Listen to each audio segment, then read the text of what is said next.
This Centroid DC system was brought to us from a local machine shop and was non-operable when we received it.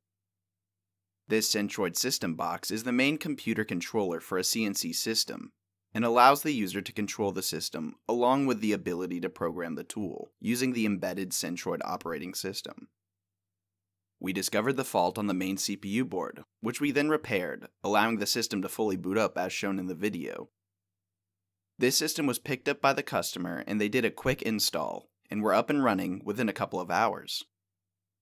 In this particular situation, we were able to keep all the programming intact, so it was a complete plug and play after the repair. We always try to achieve this result when we can, but in some occasions the software in embedded systems can become corrupt when the hardware failure occurs and might need its software to be reinstalled.